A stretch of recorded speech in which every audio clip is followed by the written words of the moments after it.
नमस्कार भैयाओं, हम अंग्रेजी ग्रामर में प्रेजेंट टेंस का अध्ययन कर रहे हैं। उसी क्रम में आज हम प्रेजेंट टेंस के चौथे रूप प्रेजेंट और परफेक्ट कंटिन्यूअस टेंस का अध्ययन करेंगे। जैसा कि प्रेजेंट परफेक्ट कंटिन्यूअस टेंस जो है वो वर्तमान में काम हो रहा है और वर्तमान में काम हो रहा है और वह काम एक समय के साथ हो रहा है, तो हम प्रेजेंट परफेक्ट कंटिन्यूअस टेंस का प्रयोग करेंगे। प्रेजेंट परफेक्ट कंटिन्यूअस टेंस में पहचान वाक्यों की, इसमें हिंदी वाक्यों के अंत में से रहा है, से रही है, से रहे हैं, से रहा हूं इत्यादि शब्द आते हैं। जैसे मैं 1 घंटे से पढ़ रहा हूं, वे 2 घंटे से मैदान में खेल रहे हैं, वह सुबह से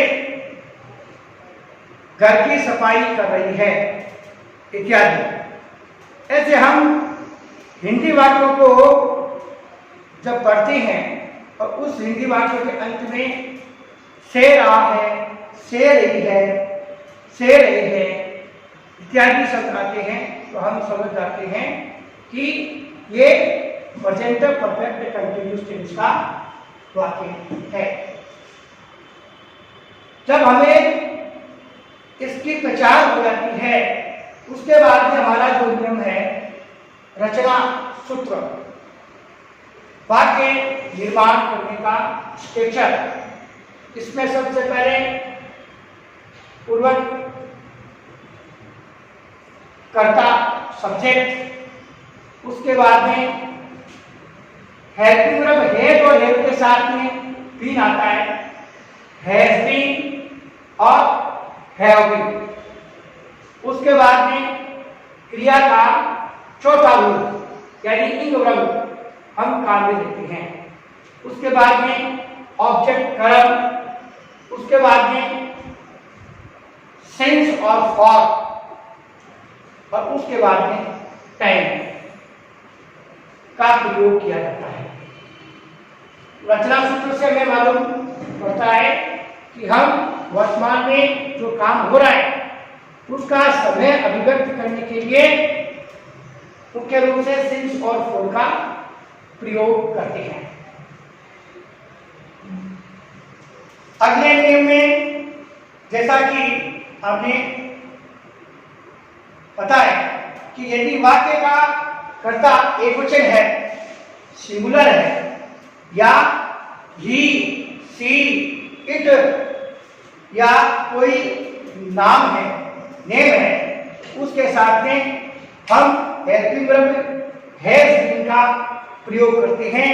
तथा यदि वाक्य का कर्ता बहुवचन है, प्लूरल है, या आई, वी, यू, दे इन चारों प्रोनाउन में से है, तो हम उसके साथ में हैव बीन का प्रयोग करते हैं।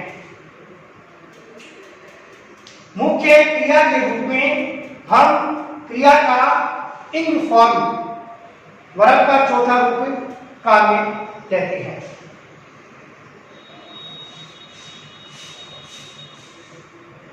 एग्जाम्पल जैसे I have been reading English for 1 hour. मैं 1 घंटे से अंग्रेजी पढ़ रहा हूँ। She has been cooking food for 2 hours. वह 2 घंटे से भोजन पका रही है। They have been playing football since morning.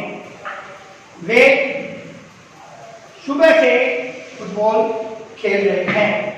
इस प्रकार हमने देखा कि अफर्मेटिव सेंटेंस साधारण वाक्य बनाते समय हम हैज बीन और हैव बीन के साथ में क्रिया का चौथा रूप काम में लेते हैं और सिंगुलर के साथ में हैज बीन का प्रयोग करते हैं और प्लूरल सब्जेक्ट के साथ में हैव बीन का प्रयोग करते हैं और समय को अभिव्यक्त करने के लिए जो है सिंस और फॉर का प्रयोग हम करते हैं।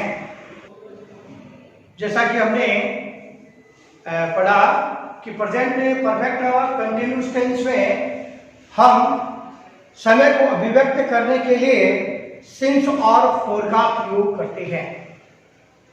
यहाँ अगले नियम में हम सिंस और फॉर के बारे में ज्ञान करेंगे कि कहां पर सिंस का प्रयोग किया जाता है और कहां पर फॉर का प्रयोग किया जाता है। यदि वाक्य के अंदर जो है निश्चित समय दे रखा है, वाक्यों में निश्चित समय यानी पॉइंट ऑफ द टाइम है, उसको बताने के लिए हम सिंस का प्रयोग करते हैं तथा समय की अवधि यानी पीरियड ऑफ टाइम को बताने के लिए हम फॉर का जो है प्रयोग करते हैं। Since point of the time, जैसे सिंस का since morning, evening, since morning, since evening. यदि एक दिन में जो है सुबह शाम दोपहर को अभिव्यक्त करने के लिए अपन सिंस का प्रयोग करते हैं। इसी प्रकार किसी महीना का नाम दे रखा है तो हम सिंस का प्रयोग करते हैं। सिंस जुलाई, सिंस फरवरी, सिंस मार्च।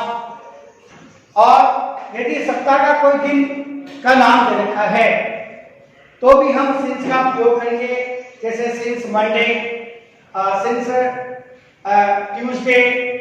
और साल को अभिव्यक्त करने के लिए, सन बताने के लिए सिंस का प्रयोग करते हैं। सिंस 2002, 1980।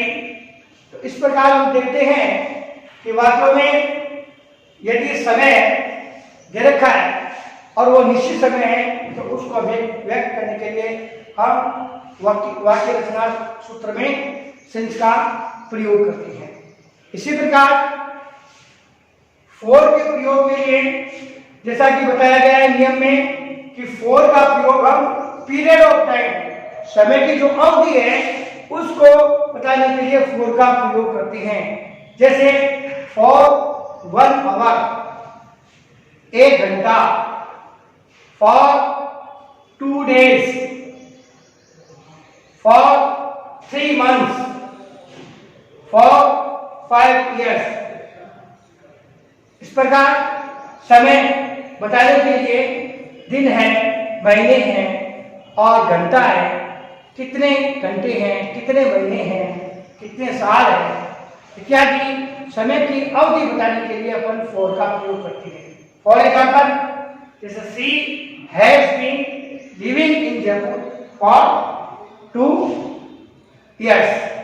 वह जयपुर में 2 साल से रह रही है। They have been learning since Monday। वे सोमवार से याद कर रहे हैं। इस प्रकार हम वाक्यों का निर्माण कर सकते हैं। भैयाओं, अब आपको बताए गए प्रेजेंट परफेक्ट कंटिन्यूअस टेंस के मुख्य स्ट्रक्चर, रचना सूत्र, सब्जेक्ट हैज और have plus being plus verb in for form plus object plus since और फॉर प्लस टाइम का प्रयोग करते हुए आपको नीचे दिए गए जो वाक्य हैं हिंदी में उनका आपको अंग्रेजी में अनुवाद करना है और अंग्रेजी में अनुवाद करके जो है प्रधानाचार्य को जो है आपको ऑनलाइन जो है चेक करने के लिए भेजना है।